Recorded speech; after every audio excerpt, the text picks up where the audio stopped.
SSD, GTX, Retina, GHz, mégaoctets. À la fin, quand vous achetez un ordinateur portable, vous savez plus où donner de la tête et c'est complètement normal. Bref, pour y voir plus clair, on a sélectionné 4 caractéristiques clés qu'il faut connaître avant d'acheter. Le processeur est un petit peu le cerveau de votre ordinateur. Sa puissance détermine 2 caractéristiques, la vitesse à laquelle il va ouvrir des logiciels et la complexité des logiciels et des tâches qu'il est capable d'effectuer. Un CV, c'est facile, un effet spécial, c'est difficile. On dénombre 2 grandes familles de processeurs, 2 grands constructeurs. D'un côté, on a Intel avec ses Core i3, Core i5, Core i7, Core i9 et que sais-je. Et les AMD avec les Ryzen 3, 5, 7 et 9.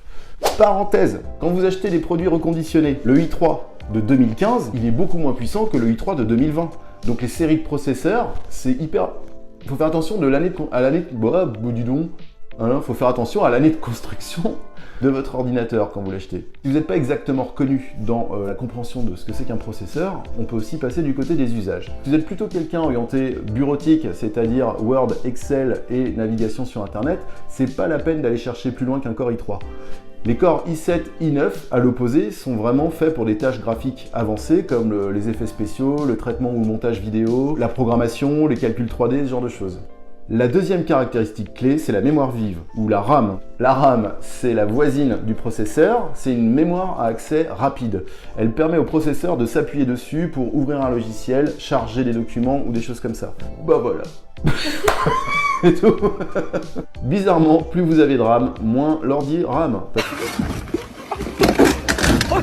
Parce que quand vous avez 4 Go, 8 Go ou 16 Go, votre processeur a l'esprit beaucoup plus libre pour ouvrir 50 logiciels, 50 onglets dans votre navigateur, traiter plusieurs effets ou plusieurs calques sur vos traitements d'images, ouvrir plusieurs codes en même temps, faire tourner votre serveur en local avec vos bases de données pendant que vous traitez votre UI en Angular ou en Node ou en React, il n'y a pas de religion.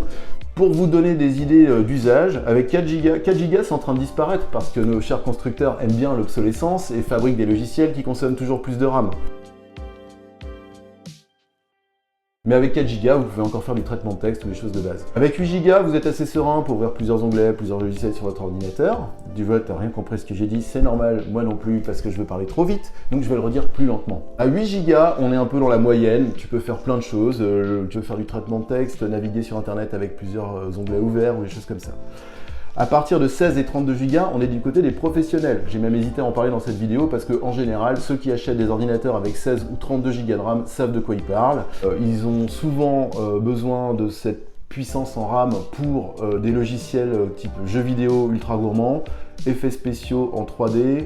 Le disque dur ou le stockage, en général, la caractéristique que vous connaissez le mieux, c'est la troisième dont on va parler, c'est là que sont enregistrés tous vos fichiers, texte, images, musique, vidéo, logiciel. Plus vous avez besoin de ce type de fichier, plus vous aurez besoin de stockage. En moyenne, on se dit qu'entre 256 Go et 512 Go, vous allez pouvoir avoir des usages de base déjà pas mal. Surtout si vous avez des disques durs externes ou si vous avez des comptes sur le cloud dans lequel vous enregistrez vos images et vos photos. Quatrième caractéristique, la carte graphique. C'est aussi un processeur, mais qui est dédié au traitement d'images et à la vidéo et à l'écran.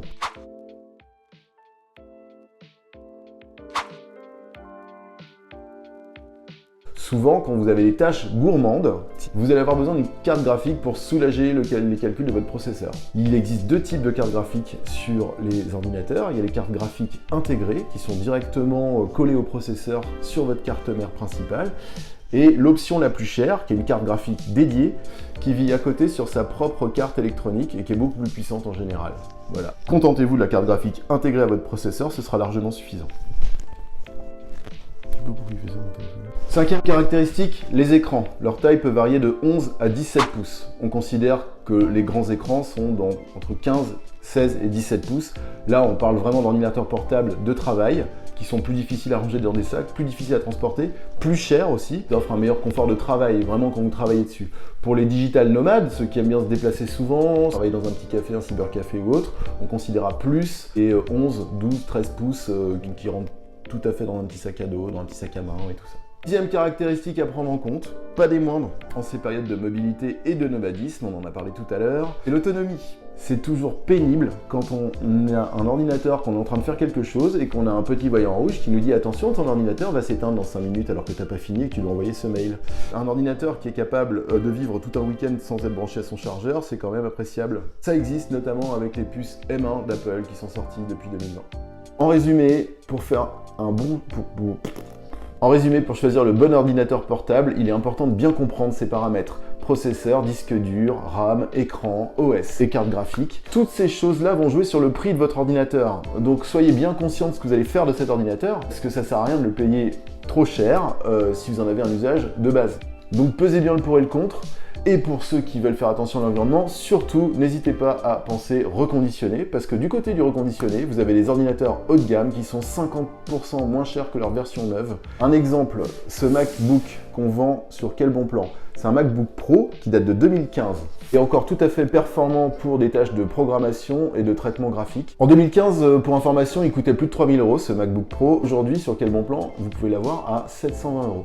Et dans les temps qui courent, c'est jamais de refus. Merci d'avoir regardé la vidéo jusqu'ici. Si vous avez une question ou si vous avez envie qu'on parle d'un sujet spécifique, n'hésitez pas à nous lâcher un petit commentaire en dessous. Et abonnez-vous pour ne pas louper la suite. Ciao!